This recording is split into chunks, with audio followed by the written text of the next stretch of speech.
পাকিস্তানের সাবেক প্রধানমন্ত্রী কারাবন্দী ইমরান খানের নির্দেশে ৮ ফেব্রুয়ারি পাকিস্তানের সোয়াবিতে একটি জনসভা হয়েছে। এর আগে তেহরিক ইনসাফ পার্টি এই জনসভায় নিজেদের শক্তি দেখাবে বলেছিল, তারই প্রমাণ দেখা গেল এই জনসভায়।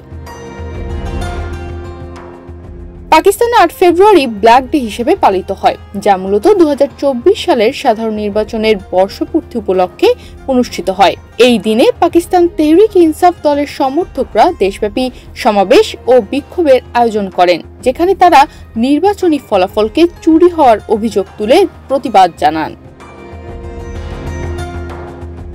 এদিন পিটিআই সমর্থকরা সোয়াবিতে একটি বিশাল সমাবেশের আয়োজন করেন। এ সময় দলের নেতারা তাদের বক্তব্যে দাবি করেন যে ২০২৪ সালের ৮ ফেব্রুয়ারির নির্বাচনে ইমরান খান নিরঙ্কুশ সংখ্যাগরিষ্ঠতা পেয়েছিলেন, কিন্তু তা সরকারি চক্রান্তে হাতিয়ে নেওয়া হয়েছে।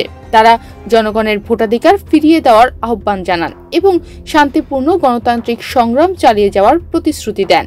একই সাথে ইমরান খান এই মুহূর্তে কারাবন্দী থাকলেও তার প্রতি যে সকলের এখনো পূর্ণ সমর্থন রয়েছে সে কথাও জানান তারা। ২০২৪ সালের ৮ ফেব্রুয়ারি পাকিস্তানের জাতীয় নির্বাচন অনুষ্ঠিত হয়, যে নির্বাচনের পর থেকেই ভোট কারচুপির অভিযোগ করে আসছে পিটিআই। এবার সেই নির্বাচনের বার্ষিকীতেই বিশাল সমাবেশের ডাক দিয়েছে দলটি। এই কালো দিবস পালনের মাধ্যমে পিটিআই সমর্থকরা তাদের অসন্তোষ প্রকাশ করেন এবং নির্বাচনী প্রক্রিয়ায় স্বচ্ছতা ও ন্যায় বিচারের দাবি জানান।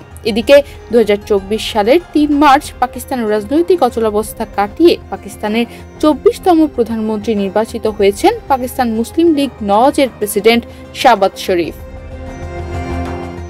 তনিমা রহমান, বাংলাদেশ প্রতিদিন।